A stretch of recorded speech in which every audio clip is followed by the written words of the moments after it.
राष्ट्र सर्वप्रथम राष्ट्र सर्वप्रथम राष्ट्र सर्वप्रथम राष्ट्र सर्वप्रथम। लखनऊ में नो योर आर्मी फेस्टिवल 2024 कार्यक्रम का आयोजन किया गया। इस अवसर पर मुख्यमंत्री योगी आदित्यनाथ भी मौजूद रहे। कार्यक्रम को संबोधित करते हुए सीएम ने कहा कि नो योर आर्मी फेस्टिवल 2024 के समारोह में भाग लेकर अभिनंदित हैं। उन्होंने कहा कि यह महत्वपूर्ण है क्योंकि उत्तर प्रदेश के युवाओं को नजदीक से भारतीय सेना के शौर्य और पराक्रम को पहचानने का अवसर प्राप्त होगा।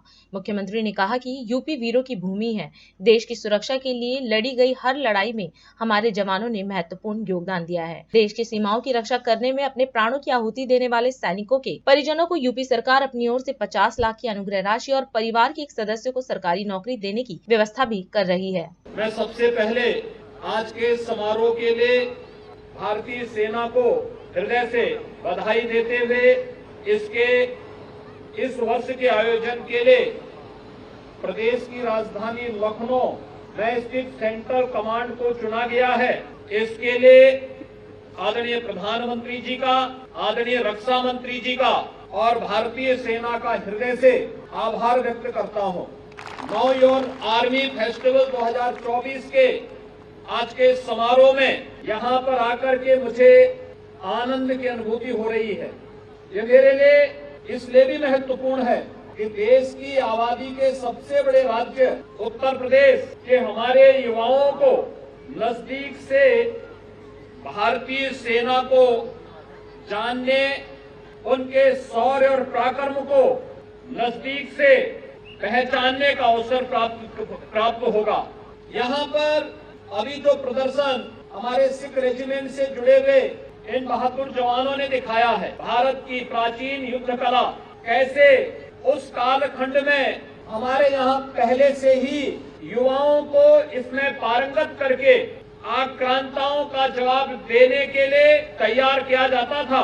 और मुझे प्रसन्नता है कि भारत की इस प्राचीन युद्ध कला को आज भारतीय सेना ने अपना हिस्सा बना करके न केवल उसे सम्मान दिया बल्कि सिख गुरुओं के त्याग और बलिदान को भी एक नई प्रेरणा के रूप में पूरे भारतवासियों के सामने रख करके उस सर्वोच्च बलिदान को सम्मान देने का काम किया है। यहाँ पर सेना के इस प्रदर्शनी को भी हम सबको देखने का अवसर प्राप्त हो रहा है, जिसके माध्यम से सेना की शक्ति, सेना का पराक्रम और राष्ट्रभक्ति की निष्ठा को हमें नजदीक से जानने और समझने का अवसर प्राप्त होगा। यह महोत्सव सेना के हथियारों, साजो सामान, कार्यशैली, कार्य कुशलता और उन परंपराओं को जानने का एक अच्छा अवसर है जो अक्सर जिनसे हम लोग सामान्यतः अनभिज्ञ से रहते हैं। भारतीय सेना 140 करोड़ भारतवासियों के गौरव की प्रतीक है।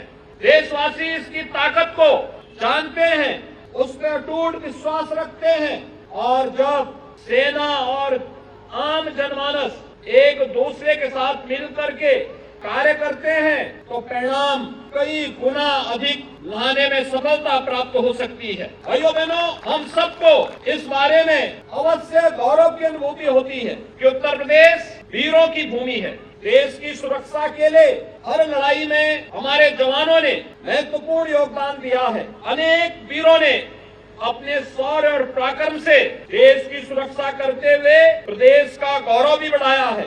प्रदेश सरकार सेवारत सैनिकों और सेवा से निवृत्त सैनिकों और वीर नारियों के कल्याण के लिए पूरी प्रतिबद्धता के साथ कार्य कर रही है। देश की सीमाओं की रक्षा करने में अपने प्राणों की आहुति देने वाले सैनिकों के परिजनों को प्रदेश सरकार अपनी ओर से 50 लाख रुपए की अनुग्रह राशि और परिवार के एक सदस्य को सरकारी नौकरी देने की व्यवस्था भी करती है। आज हम सब इस बात को जानते हैं कि जैसे आदरणीय प्रधानमंत्री जी की प्रेरणा से जीवन के प्रत्येक क्षेत्र में भारत आत्मनिर्भरता के लक्ष्य को प्राप्त किया है, ऐसे ही सेना के हथियारों और साजो सामान में भी आत्मनिर्भरता और मेक इन इंडिया की इस परिकल्पना को हम साकार कर सके, यह अवसर, यह प्रदर्शनी हमें उसका एक अवसर भी प्रदान करती है।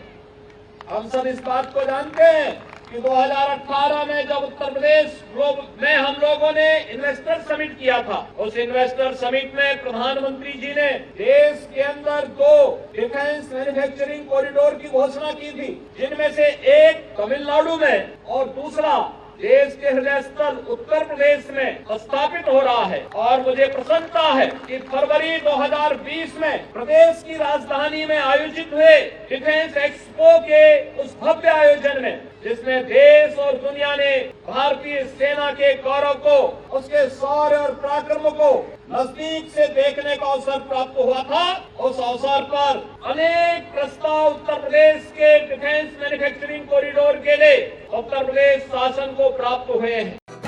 राष्ट्र सर्वप्रथम, राष्ट्र सर्वप्रथम, राष्ट्र सर्वप्रथम, राष्ट्र सर्वप्रथम।